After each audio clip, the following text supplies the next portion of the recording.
I have no idea if anybody's awake to watch this live, but that's what we are at 12:30 a.m. on a Friday. We're talking hoops, talking Oklahoma Sooners, talking about what you need to know coming into tonight's exhibition matchup for the Wisconsin basketball program here on Talking Badgers.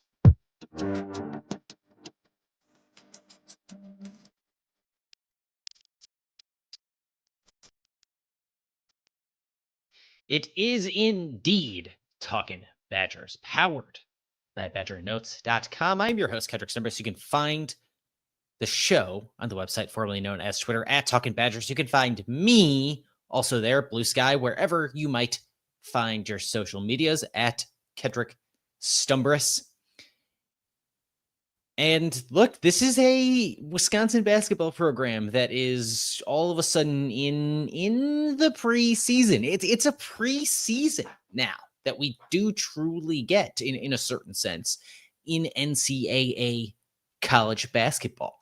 A new development thanks to some rule changes. You don't need a waiver to play another Division I program out in the open, out in public, and on multiple occurrences. You get to go play teams. Wisconsin hasn't played an exhibition matchup since 2017 against anybody. Wisconsin never, ever has played a high major opponent in an exhibition. Now it gets to do it. You throw some corporate sponsorship money at it. Thanks to Bad Boy Mowers. And some of that probably drips down to the players from what I understand. And these are fun matchups. But before we get to just the ball talking Oklahoma of it all, because there are some really intriguing pieces on this Oklahoma Sooners roster that are going to test Wisconsin and going to test one of Wisconsin's weaknesses over the last couple of seasons. The most fun part about this is you get unique matchups with coaches, personalities in the sport. I know Porter Moser is kind of taken a little bit of a back seat since going to Oklahoma out of his time leading Loyola Chicago. But these early machinations of these rosters, getting an early sense for what each of these teams are going to look like, it just makes for a better college basketball season. I, in 2022, attended an exhibition matchup between Gonzaga and Tennessee that was played in Frisco, Texas. And that was a game, like both of those teams ended up in the second weekend of the NCAA tournament. I think both of those teams ended up being 2, 3, 4 seeds. Gonzaga made the Elite Eight. Gonzaga ended up being the number 1 offense in the country that season by KenPom. Tennessee ended up being the number 1 defense in the country by KenPom. And nonetheless, Gonzaga lost because it allowed Tennessee to score 100 points in that game. Sometimes weird things happen, right? Tennessee, not a program that is known under head coach Rick Barnes for scoring 100 points in a game. So before all of this happens, one, I think it is very fun that we get these preseason matchups now.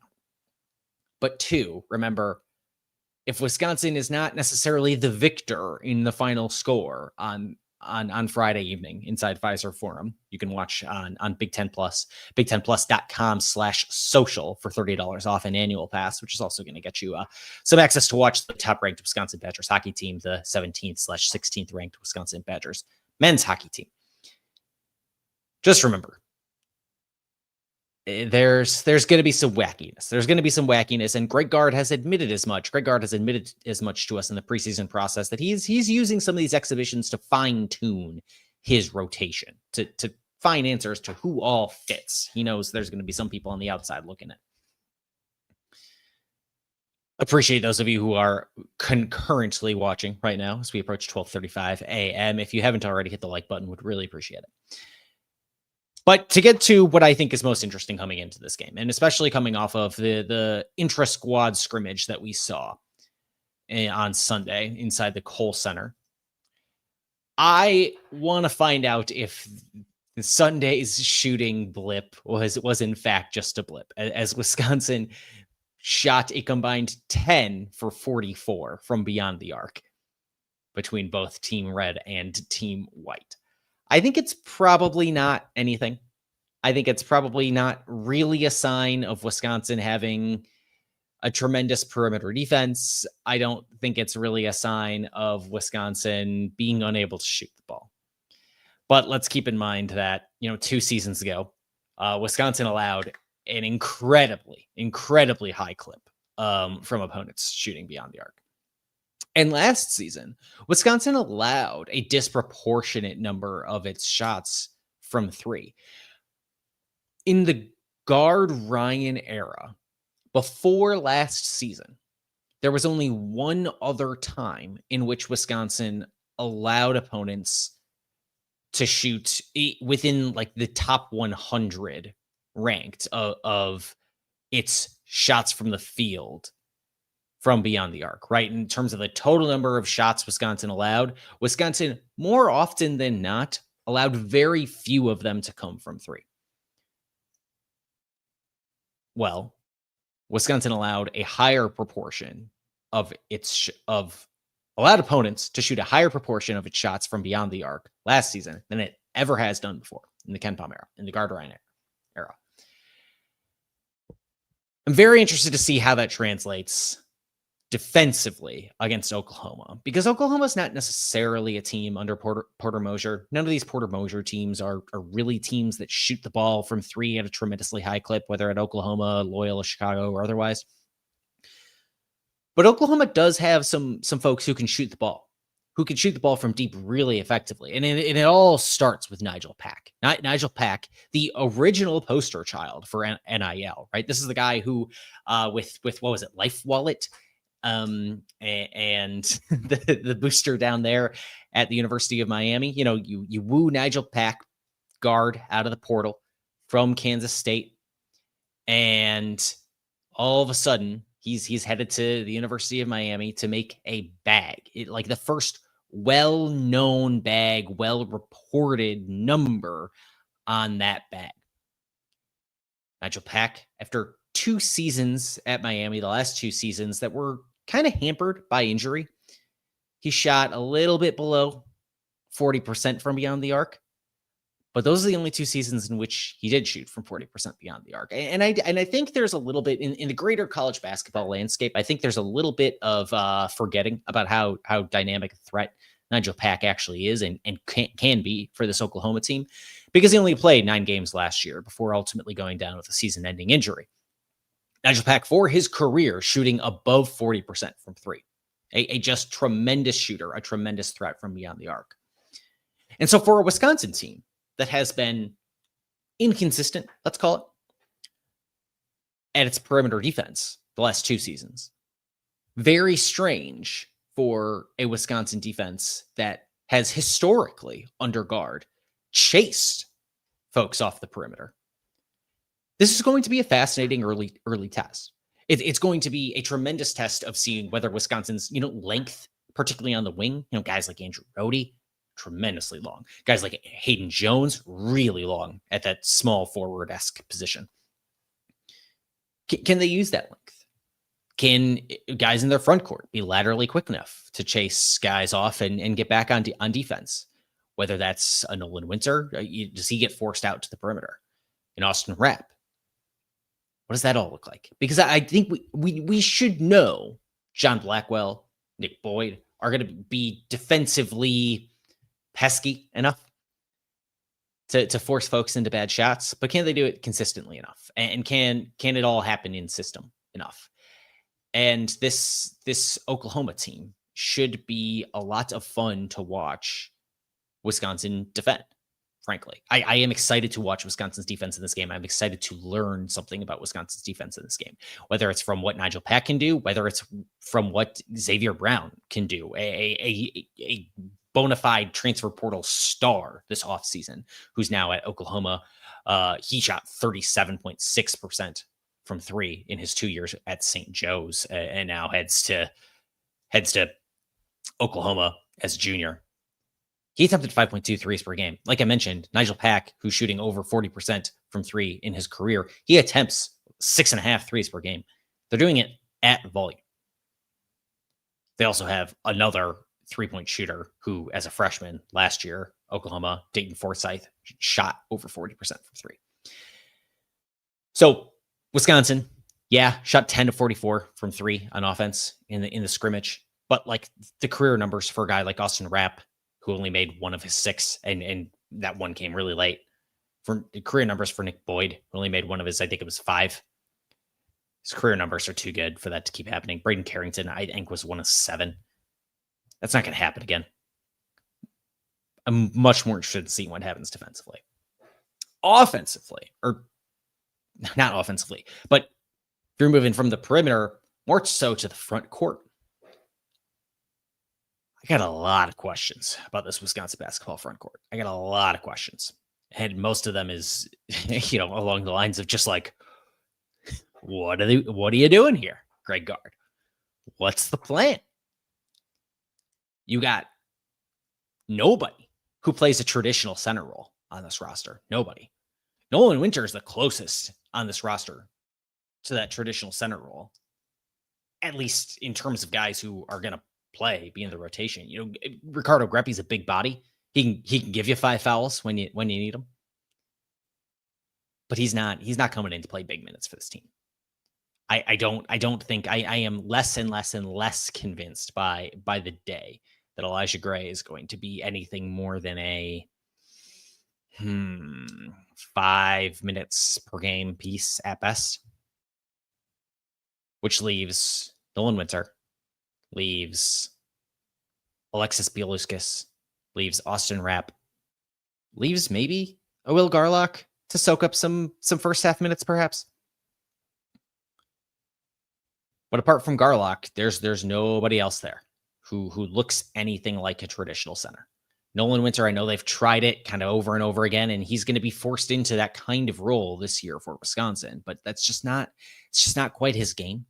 He has the weight to defend 5s. It'll be a tremendous test for him to see how he defends 5s, especially in the Big Ten, because I don't think this Oklahoma front court is going to test Wisconsin's front court in the same way. But Oklahoma, which lacks in size a little bit. There's only one player on this roster, a European international freshman who is above 6'10". There's not a ton of big guys on this Oklahoma roster. But what they lack in size, they certainly have in experience advantage over Wisconsin. It's not that these Wisconsin front court pieces lack meaningful experience, right? They do lack one-to-one experience for playing high major, power conference basketball. Nolan Winter's the only guy in the rotation who has any of that. Austin Rapp certainly has played some, had 16 points in a game against Gonzaga a season ago. Performed relatively well in his 3 opportunities against power conference opponents. Oregon, Gonzaga. Alexis Bielawskis, it's not that he wasn't playing big boy basketball, right? He's going to turn 20 years old in 2 months, in December. Alexis is going to be 20 years old, and he is a freshman. He has been playing professional basketball, albeit minor league, but played a handful of games in the top Lithuanian professional league last season. But for 3 seasons, he's been playing professional basketball in Lithuania. They don't lack meaningful experience, but they do lack one-to-one experience. And we saw some of, the shortcomings in the red-white scrimmage of what it all looks like to not have that same kind of one-to-one high major college basketball experience. Austin Rapp, he struggled shooting from deep, which was his calling card.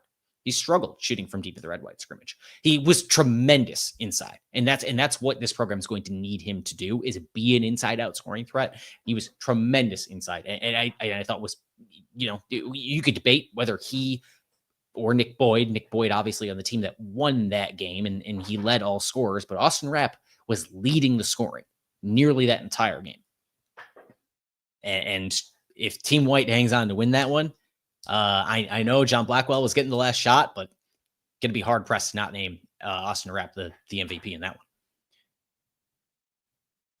Alexis Bielawskis didn't have a tremendous offensive performance, really struggled defensively, racked up 4 fouls, I think it was, and just at times struggled to defend without fouling, whether that was inside, whether that was outside, inside. There was a point where, Will Garlock put the ball on the floor in the paint and got past Alexis. That wasn't a great moment. There's a point on the perimeter, the end of the first half, where Alexis had to resort to using a hand to get to stop Nick Boyd from getting a clear path to the basket. I'm very curious to see how Wisconsin's front court holds up against much more experienced, at least starting pieces for Oklahoma, because Tay Davis, Notre Dame transfer, I think he also played his freshman season at West Virginia. He's plenty of experience. He was a do-it-all guy for the Irish and became one of the best players in college basketball at drawing fouls. It's what he does very well, which I think presents a very big challenge to these new pieces in the Wisconsin front court. I think that's just an awesome early test for Wisconsin. And then, of course, Mo Wagyu. I don't really know how to pronounce his name, but Mo Wag, the starting center for Oklahoma. He's stepping into a starting role after playing meaningful reserve minutes a season ago in that time. But it's going to be a little bit of work in progress, and we'll see how these teams battle it out down low. It's going to be a ton of fun to watch. And ultimately, it's not going to be 1-to-1. Some guys going to defend a power forward because they're lined up at the 4, and some guys to defend a center because they're lined up at the 5. Greg Gard has said, he's going to use different combinations. All those guys are going to have to get better throughout the year, all year long. They're worrying about the matchups, but they're also worrying about how much are the supporting pieces, cutting off paths to the basket. Are they squeezing those gaps? Are they applying good ball pressure? That matters. And what Greg Gard also told us, that the third and final thing that I want to hit on here before I eventually go to bed tonight, I suppose, is how Greg Gard is viewing this exhibition. Like I mentioned, it's the first time in public we're getting to see this team. And the first time in public we're getting to see an exhibition matchup for Wisconsin against a high major opponent. That's very new. We don't necessarily have precedent to look at and say, okay, this is going to be something of a dress rehearsal for night 1 against Campbell. Kind of have seen that in the past, where the first half, the second half more so last year, I think it was, against River Falls was something of a dress rehearsal for night 1 of the regular season.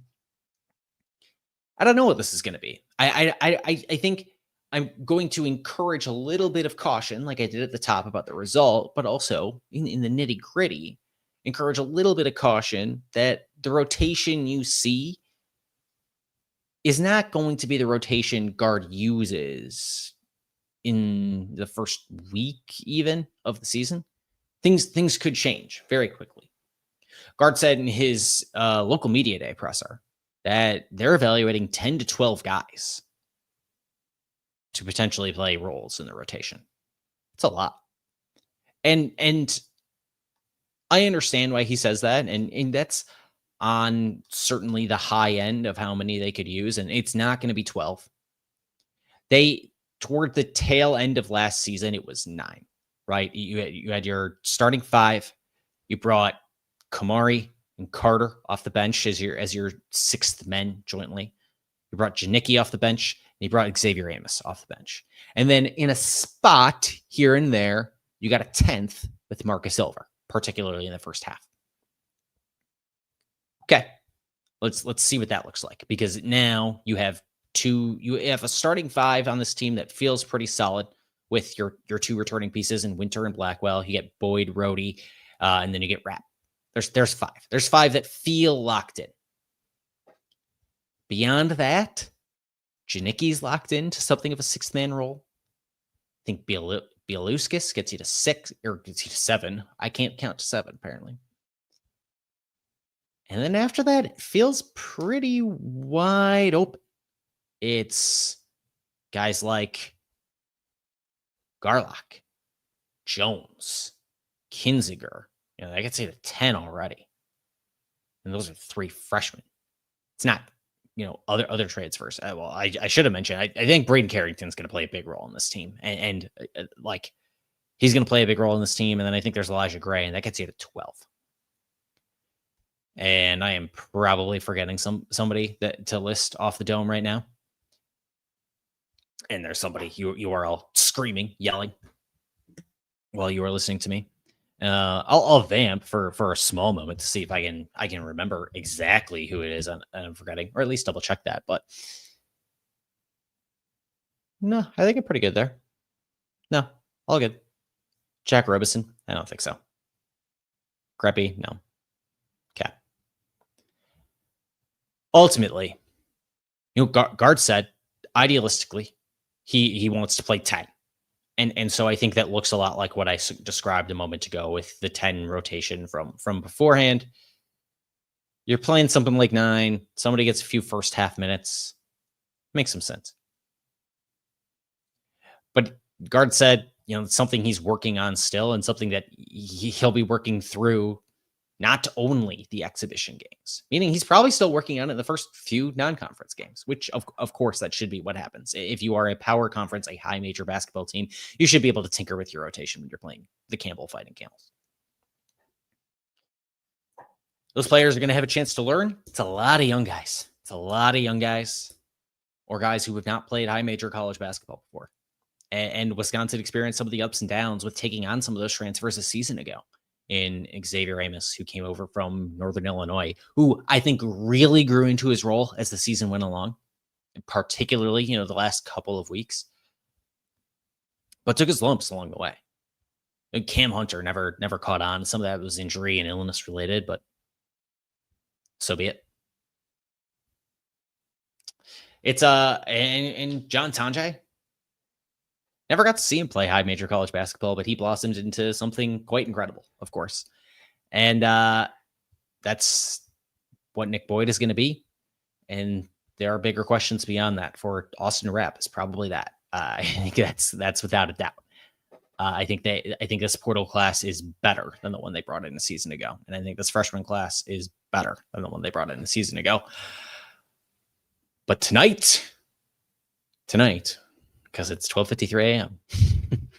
We're going to see it for the first time, get a first look, and I'm very excited. I will be in the building inside Fiserv Forum tonight to watch the Wisconsin Badgers basketball team. We'll be back as well.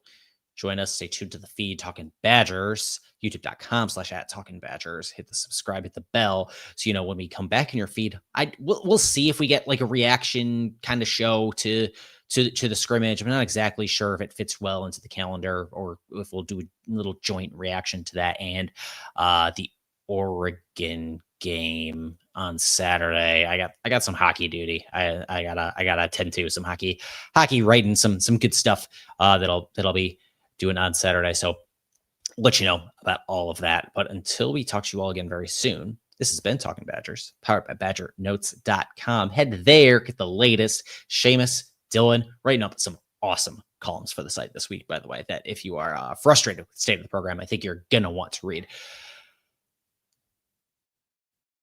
Until we talk to you all again very soon, I've been your host, Kendrick Stumbris. Find me on all the various social medias at Kendrick Stumbris on Wisconsin.